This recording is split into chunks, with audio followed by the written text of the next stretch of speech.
He got raked over the coals for this video. I saw somebody say it wasn't that bad, and he's like the kind of content creator that does a lot of commentary. Guys, so today I'm pretty mad. Scratch that, I'm not mad. I'm extremely pissed because someone on the internet has a different opinion than me. I think that warrants doxing, harassment, and anything in between. I've been getting a few messages on Instagram to watch this video, and people genuinely want. I should have watched it when it came out. It was, now everybody calls everything a slop.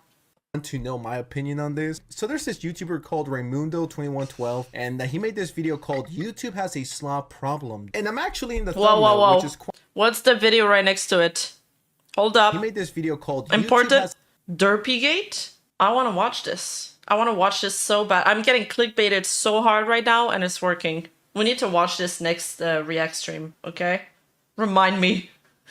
A slop problem. Remind me. And I'm actually in the thumbnail, which is quite surprising because I mean, wait, I'm he's here right there? next to the greats such as Moon and Nico Avocado and Sunny V2. I actually met over at VidCon. He was pretty cool, very chill. We had some good conversations. We had a good time. He actually told me that this video was coming. As a matter of fact, I appear in this video. I haven't seen it. I am a little nervous. I might have to wear diapers for this one. I don't know if I'm gonna shit and piss myself at the same time. I don't know if I'm gonna get bullied out of existence. I'm gonna lose subscribers, lose my career, have to quit YouTube and get a real job. And very briefly, before we actually really get into it, because not a lot of people are familiar with what slop means. Easy content. The first time I heard of this term was a few months ago when Pyrocynical started talking about it. What I think of when I hear, oh, that guy makes slop content, is just easy to make content, people that upload every day. I'm quite interested on what this guy has to say. I mean, he was cool with me in person. Is he going to turn heel, hit me with the steel chair? We'll see. Very slop. And it doesn't take some galaxy brain genius. Man with 300 million subscribers. He's got a burger business, a chocolate bar company. Yeah, I think we might watch this have video. the first YouTube scholar on our hands here. Commentary slop can best be described as lazy, derivative, low-effort, frequently uploaded content that covers modern events and incidents. Like the old Leafy is here in Pyrocynical videos, these videos often feature video game footage with minimal editing when needed. These sorts of videos are often hard to tell apart from each other, or from the rest, as generally the only unique aspect about them is the voice of the creator, as the actual content is very, very cookie-cutter. Another genre of commentary slop is stream clips, which are often even lazier than the videos. I used to, you know what, it also used to not bother me, but like I used to get annoyed when videos that didn't have, like, you know, the production values as mine on my main channel, because my second channel is just re-uploads, cut down highlights of my stream, so that's definitely low effort. When videos that had way less efforts than my videos, you know, when I have to do the research, the investigation, the editing, you know, I used to ask voice actors to voice lines and all of that, and they would get 10 times more views than me. But that's just the way it is, you know? Some people, it doesn't fucking matter what you put on the screen. As long as the commentary is good, people want to know what they think about something, and people find value in that, and you kind of just gotta accept it. It's kind of a get good kind of deal. At least that's how I see myself. I was like, okay, it's fine. People are just not that interested in my voice, and that's fine. I think of American canned spaghetti soup and I hear slop. Yeah, me too. Prior. These stream clip videos generally consist of a content creator who has already grown a sizable audience on their main channel, where they put a lot of effort into their content, which has led them to grow a loyal fan base, who will just kind of watch anything that they do. This leads them to live stream on either Twitch or YouTube. Those streams, who are often multiple hours in length, then get chopped up into different segments per topic, oh my god, that's what I do, editing, and then shipped out as a fresh new video. Oftentimes these videos are just reaction videos in disguise, as generally the creator kind of just watches the video, pauses the video every 10 seconds, spat out some opinion related to what they're watching, or hell, just go on some completely unrelated rant spurred on oh my god, that's what I do. Popular message in their chat. Pretty much everyone has done. And like, there's a reason behind it. It's not just because we're bored or we're feeling lazy that day, more lazy than usual, if you will. I think it's all about balance. As long as you're not going full Hassan Piker on the main channel, if that's your second, third, or fourth channel, like, who cares? It's just extra content for the people that want to watch you, and it's just more money to be made. Like, I personally don't see anything wrong with that. I don't really care. Do I watch it? I don't make any money on from my second channel. I just want to grow. No, not really. I'm not watching an hour-long video of someone else reacting to another video. But there's people out there who want to see the content for multiple reasons. And as a content creator, it's like, well, hey, yeah, why not? I've once watched Mujin's 3-hour video on the Genshin Gate drama, And then I watched like Tectone's 4-hour reaction to that Muujin video. So there are some psychos that watch all of this content. We're just content brained. Not do it. The main channel is killing it. The second one is doing great. Let's just do a third one and let's make money that way. But it just comes to supply and demand. Like if people want to watch that, give them more of the content. You did too? No way. The ecosystem is a pretty interesting thing. Oh my god, we're the same I do chat. think commentary channels or slop channels, if you will, I do think they're important in the YouTube ecosystem because a lot of the times when there's controversy going down, whether that's someone scamming people or being a horrible person or being a creep, a predator, whatever it is, the reason why they get the backlash in the first place is because of guys like Critical, people like, you know, the big commentary guys, if you will, that call out these people, and that causes people to be aware of the situation, and then they get major pushback. I do think commentary channels are important, once again, in the YouTube ecosystem. And the first example that pops to mind is the Critical video when EDP got caught. That got 12, 13 million views. The original one, sure, it could have... I feel like Moist Critical just covers goofy stories now. He doesn't really do that anymore. been big before it got taken down. 500,000 views or 1 million views in just a few days. But with bigger YouTubers talking about the situation, I mean, everything that Moist Critical uploads gets millions of views. People aware. I mean, that's how I became aware of it. I think all of his, I don't know this channel, but I think all of his videos have game footage of himself. For some reason, I don't know why, game footage is like hypnotic, and a lot of channels do that. They just talk over game footage, and it's like easier to edit, it's faster, and it works. I don't know why it works, but it works. Same with TikToks. Now TikTok have figured out that, like, for example, I'll put a video of me on TikTok gaming or talking to my chat, and the upper part of the screen is going to be like some kind of hypnotic TikTok cooking video, or like something about a duck, and that for some reason it just keeps people's attention longer. It's kind of frustrating. For some reason, it's frustrating in a way that people choose to watch this content over more highly produced stuff. But again, at the same time, that's a mentality that I had to come to deal with. And now I'm just like, you know, I don't resent creators for it. It's more about how audience approach it. And if the audience is king, is that's what they want to watch, then that's what they'll watch. With that said, I do think there's some commentary Subway Surfer, YouTubers, yes. This is going to sound so fucking hypocritical and ironic of me. But with commentary, there's just so many subgenres. Like, there's the daily guys. There's the people that upload 2-3 times per week. If you only care about brain rot content, there's something... True. Sadly, production ever doesn't mean entertainment or interesting. Absolutely. It's really about your take, and if your voice means something to people, because we're bombarded with so many opinions, with so many different voices all the time. Why should I trust one creator over another? So you usually go for your few trusted sources. Somebody if you've watched a lot of videos too, you've seen them, you know, do good. They won brownie points with you in the past, so you trust them a little more to talk about the topic. And, you know, at the end of it, that there's only value in what people give value to. For you over there, I personally don't enjoy that one bit. I think it's super cringe. But at the same time, there's hundreds of thousands of people who enjoy that type of content. It just... Wait, what is he talking about? Videos to be almost impossible to watch as they're so long and, well, pointless. I actually have an There's a content creator for everyone, and there is a niche out there for everyone. example that I'd like to use. On June 25th, 2024, I released a video about the word unalive and the absurdity of self-censorship. Really quickly, I do agree with him on this. Commentary videos about Jack Dorothy crashing should not be 20 minutes long. Who is watching that? In my opinion, that is top tier slop. You can legitimately watch like 1.5 episodes of Baby Reindeer, or you can listen to a full 30 to 35 minute album. Some YouTubers end their runtime, it's just ridiculous. The reason why it's so long, it's because they put more ads and they make more money. And hold up, actually, this is a perfect example. So to my right, I have the KSI situation just doesn't end, and it's 21 minutes long. I don't hate Pyro. I actually watch him from time to time. I don't get it with the guy.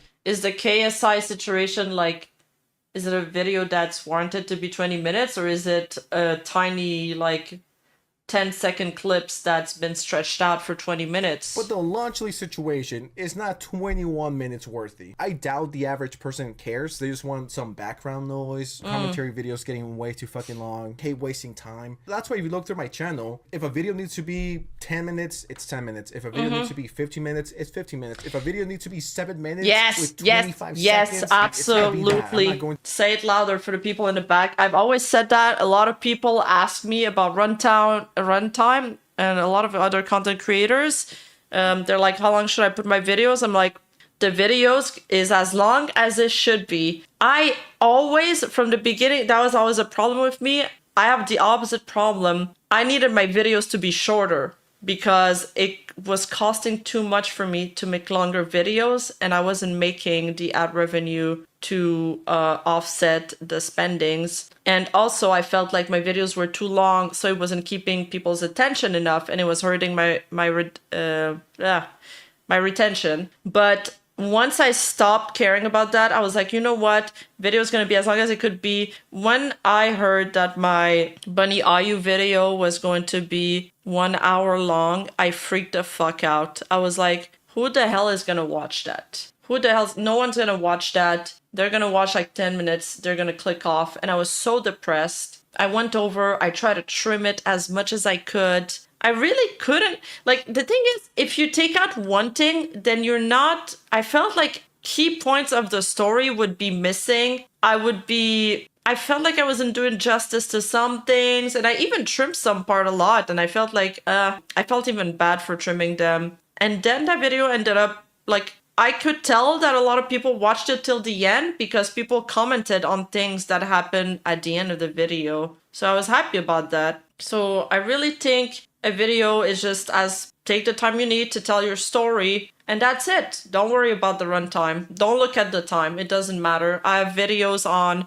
my second channels that aren't monetized. We upload them frequently. For example, the Jax Films video is blocked. It's demonetized and blocked. Now no one can see it. I'll probably trim that section just because it can't be shown. But there's a few videos that are demonetized. It doesn't matter. I kind of just want to put entertaining content. I'm focusing on growth for now. So sometimes I have 2-minute long videos. Sometimes I have 4 minutes long videos. And it's just, if that's the time I have to tell a story or to tell like a VTuber news, I don't see a point in having to stretch it for longer. It is what it is. If it's gotta be long though, I'll take the time to do it. But if it's gotta be short, it's just going to be short. I'm a very simple person. I'm going to add an extra 40 seconds just for the sake of, now I could put 3 ads. At this point, I don't care about that. Because I personally hate when YouTubers waste my time when they're repeating the same shit over and over and over again. Not because they're a little retarded like myself, but they just repeat themselves so they could stretch out the video to 8 minutes with 1 second. Videos over... I don't really watch, I don't encounter that a lot though.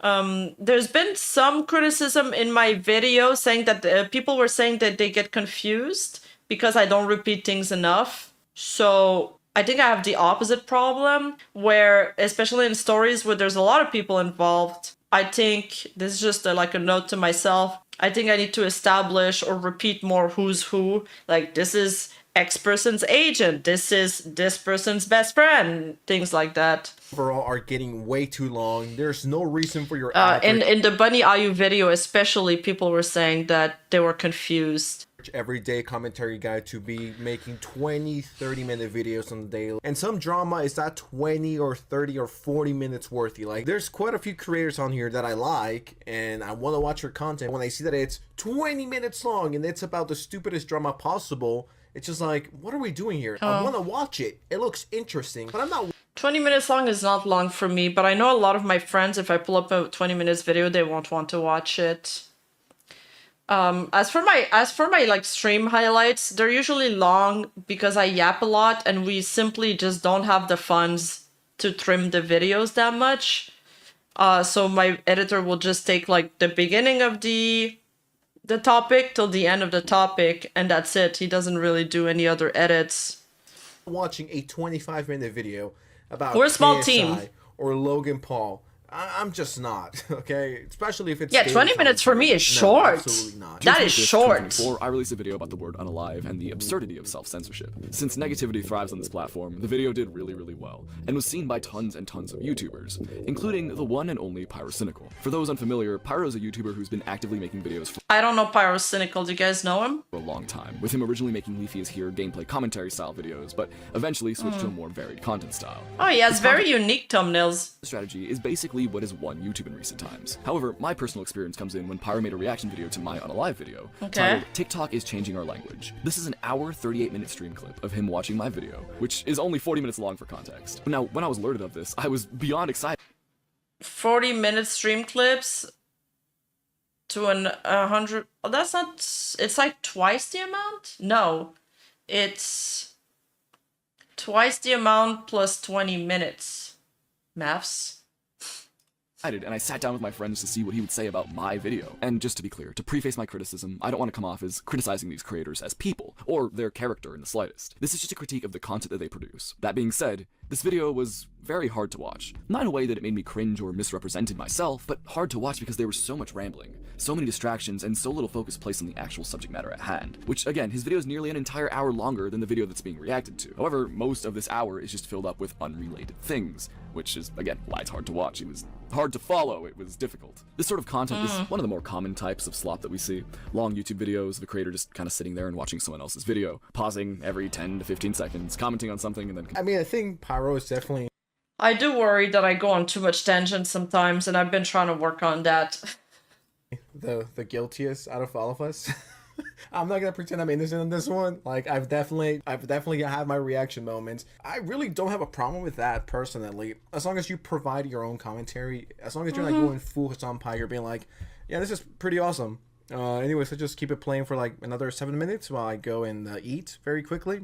Personally, like when I react to a video, I always try to not go the Hassan Piker route where I'm just like standing there for like 5 minutes not saying anything. Once again, it goes back to, if that's what the people like, that's what they like. My rule of thumb is, as long as you don't go full Hassan Piker, go crazy. As a creator, it's not actually a bad thing to have a big YouTuber make some slop reaction videos to your content. YouTubers like Tuv completely had their careers launched by Moist Critical having their videos be watched on stream, which is something that I would personally welcome with open arms. However, a lot of the time, these videos are almost always presented as if they aren't just glorified reaction videos with vague and interesting titles, and also really good thumbnails most of the time, making them seem like much more than they actually are. However, stream clip re-uploads aren't the only type of digital junk food consumed by the masses. One of the most successful genres are commentary drama channels. To make a brief distinction, there's a difference between commentary channels like Scott Kramer, Eddie Burback, or Danny Gonzalez. Creators like this are often regarded as commentary channels, but a different commentary from what we're discussing today. Yeah, I don't like any of them.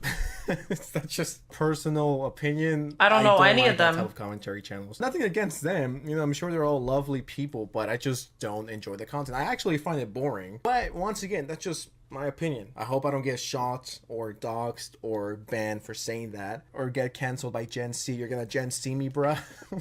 Once again, nothing personal. It's just not content that I personally care about, nor do the topics interest me. But I know they're all massive YouTubers, well respected, if you will. Drama commentary channels often upload on a near daily basis, covering the topical news in online culture.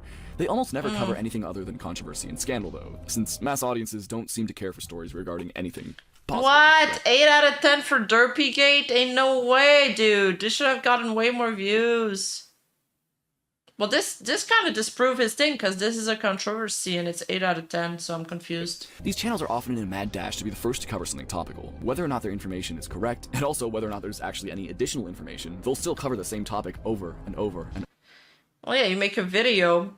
They make a video on the topic, and there's more information that comes out, then they make another video and another video and another video. Like that Pegasus channel that, you know, it's like that meme. It has like, it's all MrBeast videos. Over and over and over and over again until they can no longer profit from it, leaving them to switch up to the most hot topic. These channels come in all shapes and sizes, with legacy YouTubers like Moist Critical and some ordinary gamers being at the top of the quality food chain. Beneath them, creators from the 2020s baby boom reign supreme, often being young men with a pretty deep understanding of current internet culture. These videos are often minimally edited, with video game gameplay serving as the majority of their visuals, with it sometimes switching to footage. Yeah, because no one cares about what's on the screen. They want to hear what they have to say about it. Like, I don't fucking care about what's on Moist Critical's stream. I just think everything that comes out of his mouth is hilarious. Or the creator's avatar or profile picture. Oftentimes, these videos follow a very, very loose script, and in some cases, no script at all, with the creator just kind of recapping someone else's video on the topic. I think Moist Critical just writes down some jokes here and there if he thinks about it, but most of it is just him improvising, which it's pretty impressive. Pretty impressive. While giving it sparse personal opinions. I wish I was good at that. Oftentimes, these personal opinions shared by the creators are the most safe, middle-of-the-road opinions that one could have. It's to not piss too many people off. As of the time of writing this, the hot news for the past 2 months has been on MrBeast and the many allegations thrown initially. Are you kidding me, Raymundo2112? I made like 2 or 3 MrBeast videos, and the comment section was cooking me alive. There's a lot of things you can criticize me for, being cringe, annoying. But one thing that no one could criticize me for is having a safe thought or safe ideas or safe videos. Yeah. Where I'm just a fence sitter. Nah. Like, I know he wasn't talking about me directly, but I just want to say that because this has been triggering me for the last few months, guys. Come on. I definitely do think YouTubers just fence sit. I do think it's a problem. For as much backlash as some of my MrBeast videos got because I wasn't completely against the guy like everyone wants me to be, there's a lot of things to criticize MrBeast for, but some stuff is just ridiculous. Some of the people who are accusing him are just flat out fucking crybabies. Thing is, being on. Oh, thank you, Violante. Thank you. That's so kind. This with yourself, and that's something that I always take pride in. Whether I have the popular take or a controversial take, that's my take, and that's me. And once again, I do agree with him here that some YouTubers just fence it and say the popular thing because that's what the people want to hear. I do think that's an issue. I mean, there's definite same. I think the same as him for my channel. I mean, if you guys want to be cuddled, there's other channels for this. But also if you guys want the really like extreme opinions, that's not my channel either. My channel is more for, I think, middle of the road, a little edgy, but not too much. We're more like center, at least I'd like to think so. We're a little bit more rational than the... I'm just anti-fucking clown shit, okay? That's gonna be the theme of my channel. You should be able to question Except I'm dressed like a Only clown. time will prove you right or wrong. There's a big difference between being a fence sitter and waiting for the other side to share their story. Fantastic example And of this drama clobbers, slot yes. machine in full work is a YouTuber by the name of More Pegasus, which is a second channel to the already immensely successful Pegasus. I Not am the very good direct. Pegasus, that Pegasus. This person has uploaded over 13 videos. Yes, that all that's the roughly meme. That's the meme. Moojin sent me that. It's crazy. Dude, a 1 million views video. I wonder how much money that is. Probably a shit ton.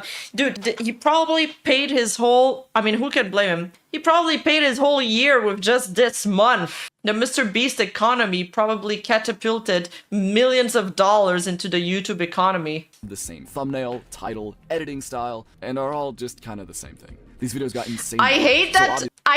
Okay, the laziest part for me is that the thumbnails are all the same. They're all the same. It's even the same words. At least change the words on the thumbnail. But hey, I guess if it works, it works. Continued to make more and more of these, and has likely made tens of thousands of dollars from these videos alone. Pegasus claims that he's not milking the situation. Rather, he was just covering every new situation as it arose, and that he's just operating as a news station. Oh, he started doing thumbnails like that more and more, and the more people commented, oh, maybe that's the play. You make all your thumbnails look the same. People get upset. They talk about it. Profit. Yes, I see now. He's very smart. But at the same time, if every time there's a thumbnail called It's Over and it works and people click on it with like multiple millions of views, why would you change it? If you change it, it might perform less well. It's like when there's a dish at the restaurant that you really like, why would you try something new? It's risky. It could be good too, but you know you really like that other dish, so you might just, order the same one. But making frequent uploads. Oui. However, a lot of said updates on the stories were by no means worth making an incredibly long video on a topic that could have been like 5 minutes long, and 5 minutes is stretching it in a lot of cases. People have caught on to this guy, and have given him a lot of criticism for milking this drama, but he continued to defend his content and claim that it's not slop, which whatever, man. If I were in the same spot and I wasn't so pretentious about the videos I produce, I'd be doing the exact same thing, and I think the majority of the people would in this situation. Hell yeah. It's more about just kind of admitting that you're milking something.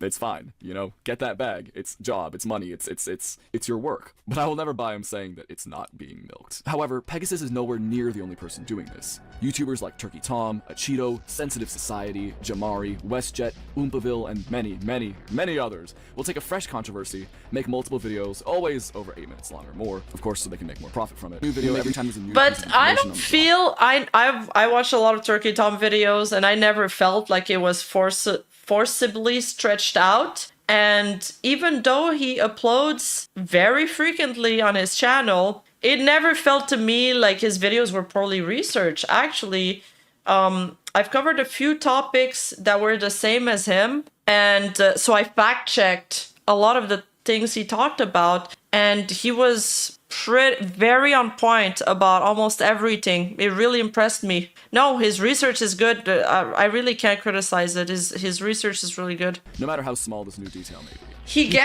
So the way he works his channel is very smart. So there's like the fresh controversies that he keeps up with. He knows how to do everything in the production line on his videos. So he'll script it, he'll edit it himself, so the video comes out really fast. I suppose he writes really easily. I have more trouble with the writing part. Sometimes I get like writer blocks and I need a little bit more push than others. But I think he's been doing it for a while, so he doesn't have a problem with that. And then he has a team of writers and editors that will work on videos that are not as time sensitive. So he always has some content out. So the time sensitive stuff, he does it himself. Everything else, he outsources it. And he said that it takes a lot of time to find a writer that can kind of speak like you know, that has your voice. And that was the part where it takes a lot of back and forth and trying multiple people, but that's another story. You'd think that people wouldn't really watch this kind of content, since many of these people are just... Yeah, Oompaville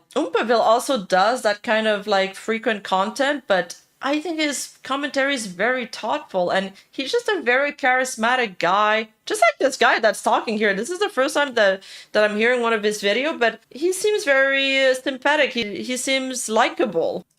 Kind of saying the same thing as everybody else over and over again. But no, this kind of content is really, really successful, which is why there's truly so much of it. You know, not a bad argument, but the whole MrBeast situation and drama was extremely profitable, not only But it's also because it's high profile case. These drama, like he called it, videos, they're all on celebrity or large influencers. So you tap into their audience and you tap into people that heard about their name and they're curious as to what happened. But to a lot of other channels. And like Ray said, if he was in his situation, if you were Pegasus and you were getting 2 to 3 million views per video, who wouldn't do it? That's legitimately thousands and thousands and thousands of dollars on the table. And if I had to put a number of it, Pegasus probably made between $50,000 to $60,000 in that month alone, if not more. So yeah, it's a no-brainer. Anyone would do it. That is more than I've ever made in a year, y'all. Now, you can think his coverage was trash and he got stuff wrong, but a lot of the criticism online was just, oh, he's milking it. He already made 2 videos about this. The thumbnails are an issue. It's like, who do you blame at that point? Do you blame Pegasus for crazy money, right? Or do you blame YouTube for rewarding that type of content? And it's not even rewarding it. People legitimately want to see. Is it YouTube or audiences, though? It all comes down to morals. Like, if I was Pegasus and every single MrBeast video that I made was getting 2 to 4 million views, would I do it? Absolutely. I would have made 20. I would have made 10 more than him. If MrBeast had a bad dream and he dreamed that Feastables was shutting down and I knew about that, I would make a video about that. If it was a guaranteed 1 million, who wouldn't? The Slop thumbnails. Maybe I make the cut. Another form of this Slop content that I've seen a lot is cartoon channels that make these AI generated kind of recaps of episodes and things that happen in them, and they always use the same type of thumbnail. That being this incredibly bland white background with a character and then some text next to it. I'm so incredibly sick of this, and I see it everywhere. And the worst part is that it works. These videos have a ton of views, and that pains me. It's painful to see this, honestly. I don't have a problem with those thumbnails. What I have a problem with is the AI generated content. I think it is clogging the space. And I'm personally someone who is very subject to injury. You know, I personally don't Yes, care I about am, this Benz. thumbnails. I've actually never heard of this channel before. What the fuck? Yeah, is I've this never heard channel? about it. Maybe the Slop has consumed my brain and I don't have taste Not my anymore. jam. I mean, they're fine. It's not like they're horrible. Like, I don't want to sound biased, but I do think it's time we get into the best part of the video. So I'm here with the one and only Sensitive Society to get his opinion on everything that's being talked about. Hi, thanks for having me. Appreciate you. What is it Oh, like he's to make in the kind of video. commentary? What is the creative process and the research and all those sort of things? Truth be told, to get a little backstory, the reason why I have a channel in the first place is because I really like the idea of just a random guy saying whatever's on his mind. I'm just an everyday guy who sees something and he's interested in the topic, whatever it is, whether it's something serious or goofy like we're seeing with KSI and Lunchley and everyone treating it like it's World War III, and I think it's hilarious. It's not that serious. No, it really is that deep. You know what I mean? Yeah. I'm wondering also, what is the research process like for these videos? Whatever situation's going down, whether I see it on Twitter, Yo, so true, Kiwasa, so true. Reddit, whatever. Then I start looking into where it's coming from and trying to make sure I have the story as accurate as possible. If it's something on Twitter, I just don't read the headline and I grab my microphone and get to it. I don't know why I had this fucking picture. There's no way I did this interview with a fucking chill guy from Arthur. There's just no... Just trying to cover everything, and you know, there's always two sides to a story. How do you feel about the slop label? Does it hurt your feelings, or are you just kind of like, you know, it's a job, or I don't know, what's your input? Really doesn't hurt my feelings, to be honest. And I do think, I don't want to sound like the nerd emoji here, but, and be like, technically guys, but I do think there's definitely some channels out there that are like the definition of flop, and I know that's rage coming from me, but I don't know, I think there's a difference. I stand with what I said. You know, then he interviews a Cheeto, a friend of the channel. Still, I don't know if he's going to react to this, and I just don't want to steal his segment. I don't want to speak for him, so I'm just going to skip that over. So far, the video isn't as brutal as I thought it was going to be. I could very safely say that I'm not crying. I'm not pissing myself. So I don't want to get ahead of myself. He's being pretty fair. Now, you could make arguments for some of his points. One of the main things that inspired me to make this video in the first place was the treatment of the recently discovered predator, Smart Schoolboy 9. For those who aren't aware, there was a Reddit thread discussing an odd ring of Instagram accounts that all seem to be owned by the same man. His accounts posted really odd imagery of seemingly AI-generated children. This individual was soon found, with his actions and posts clearly being that of his fetish, including lots of... Oh, I was saying you because I saw children on the screen. Ugh.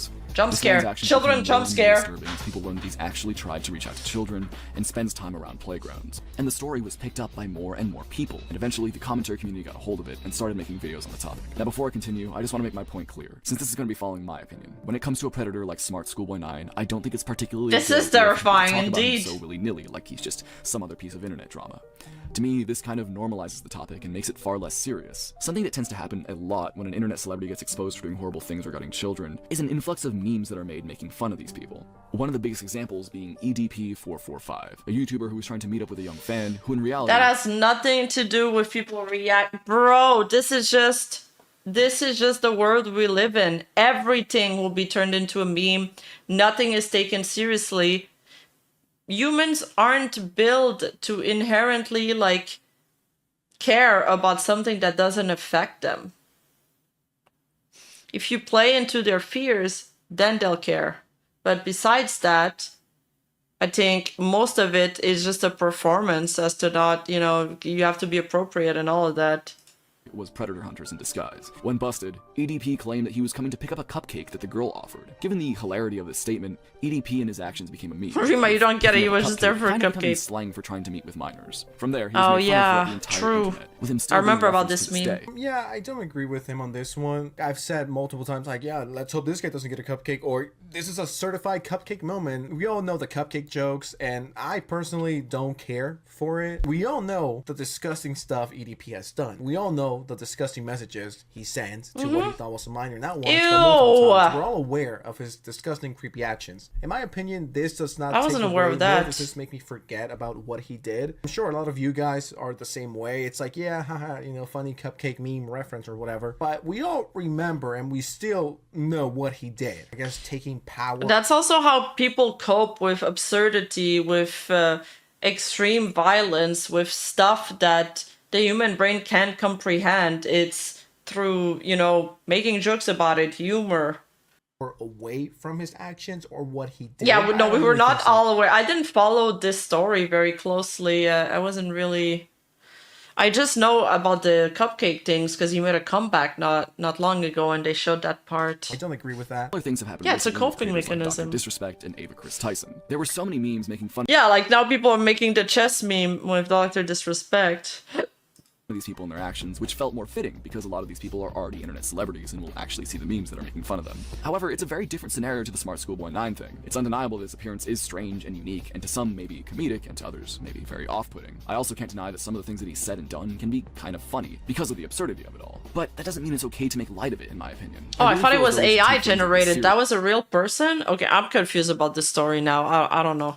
Because not doing that ultimately feels I thought it dangerous. was AI. However, if you couldn't tell, by means of so many people talking about He this said it video, was so AI. many memes have been made regarding this man. People have made videos of him in Minecraft. People have made videos of him kidnapping kids in Roblox. And hell, people are cosplaying this guy. This spreads him and his image further and further until now he's become almost just another piece of internet brain rot. Cosplaying as this Oh, guy he's real. is Okay. insane. Like, at that point, you might as well do blackface and disguise yourself as EDP. Like, in Minecraft, that's crazy. Is it funny? Yes. Is my sense of humor extremely immature, juvenile, and retarded? Absolutely. But do I think the memes about this guy take away or make people forget what he's actually done? No. And these were definitely made by, you know, teens. There's no way someone in their 40s is out here making these fucking memes. They don't have time, or they shouldn't have the time to be making this. So it's just teens being stupid, as we once were. And if you ask me, in my opinion, I don't see anything wrong with this. I think it's funny. I do think cosplaying as him goes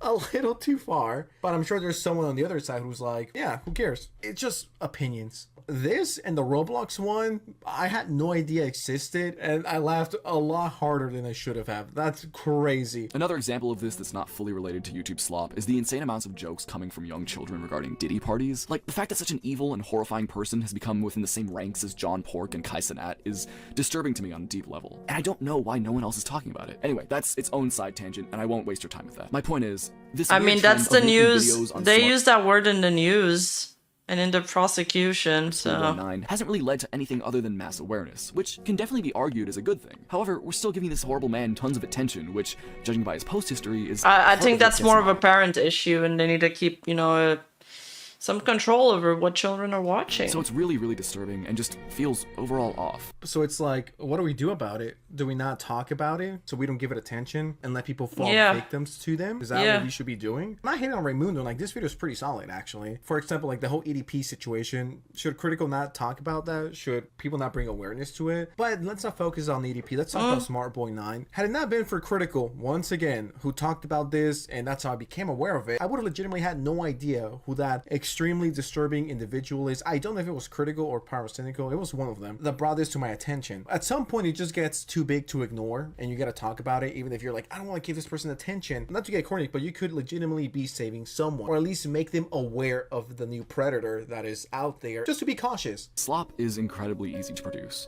and you don't need to be creative.